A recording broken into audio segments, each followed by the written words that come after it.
आज पढ़ेंगे हम लोग डिग्री ऑफ कर्व के बारे में। इसको हम लोग दो तरीके से डिफाइन करते हैं। इट इज डिफाइंड इनटू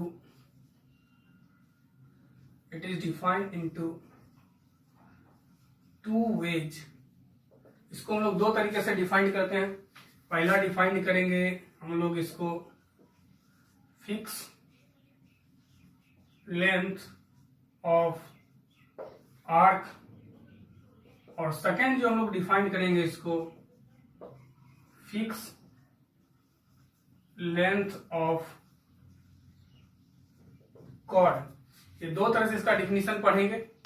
जब हम लोग इसको डिफाइन करेंगे फर्स्ट वन से, यानी मेरे कहने का मतलब है फिक्स लेंथ ऑफ आर्क, तो इसका उपयोग हम लोग करते हैं रेलवे में करते हैं। और जब हम लोग फिक्स लेंथ ऑफ कॉर्ड का से डिफाइन करते हैं इसको, तो इसका उपयोग हम लोग रोडवे में करते हैं। तो एक एक करके डिफाइन करते हैं। इसको डिफाइन करने के पहले इसको समझते हैं कि डिग्री ऑफ कर्व होता क्या है। कि मान लेते हैं एक सर्किल है जिसका रेडियस मेरा आर है। ये सर्किल है, इसका रेडियस आर है, ये सेंटर ओ है। अगर इसके आर्क के एलोंग 30 मीटर का एक हम लोग चैन लगाते हैं, 30 मीटर का चैन लगाए, 30 मीटर चैन, या बोल सकते हैं कि आर्क अगर 30 मीटर का हो तो ये सेंटर पे जितना एंगल बनाएगा, मतलब थीटा, ये जो एंगल बनाया, इसी एंगल को हम लोग बोलते हैं डिग्री ऑफ कर्व। फिर से कि एक सर्किल है, उसका रेडियस आर है, अगर उसके आर्क के अलोंग अगर हम लोग 30 मीटर का चैन लगाते हैं, या 30 मीटर का आर्क जितना सेंटर पे एंगल बनाता है, उसी को हम लोग बोलते हैं डिग्री ऑफ कर्व। इससे फिक्स लेंथ ऑफ आर्क। यहाँ पे फिक्स लेंथ कहने का मतलब क्या हुआ कि आर्क का लेंथ ये फिक्स है। कितना फिक्स है? तो 30 मीटर। मतलब ये हमेशा 30 मीटर पे ही डिफाइंड हम लोग करते हैं, इसलिए इसका नाम दिया गया फिक्स लेंथ ऑफ आर्क। इसका डिफिनीशन देखते हैं। इसको डिफाइंड करते हैं हम लोग। द डिग्री ऑफ कर्व में be defined, the degree of curve may be defined as the center angle of curve, that is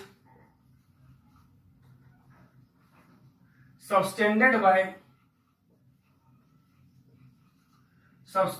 by an arc of length 30 metre, या इसको हम लोग 100 फीट।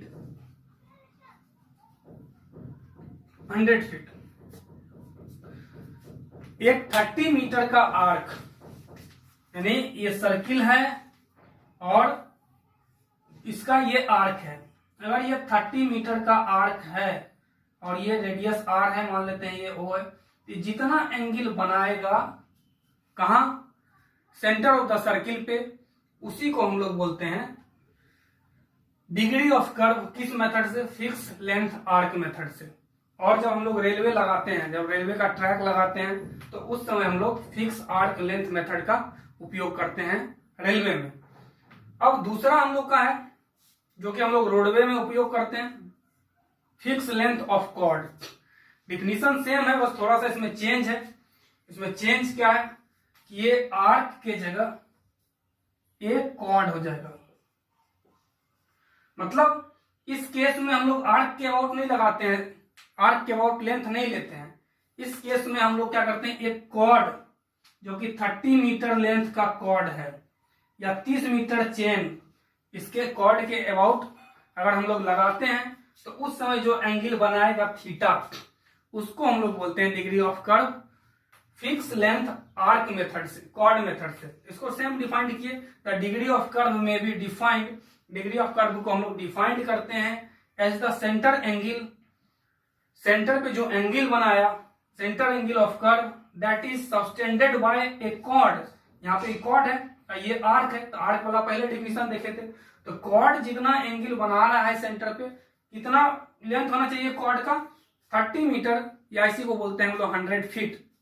तो ये जो सेंटर पे एंगल बनाएगा इसी को हम लोग बोलते हैं क्या, डिग्री ऑफ कर्व। किस मेथड से, फिक्स लेंथ कॉर्ड मेथड से।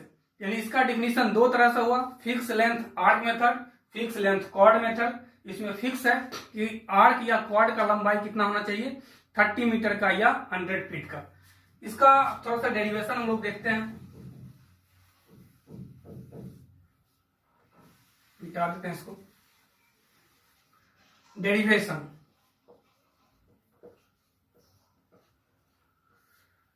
मान लेते हैं कि एक सर्किल है,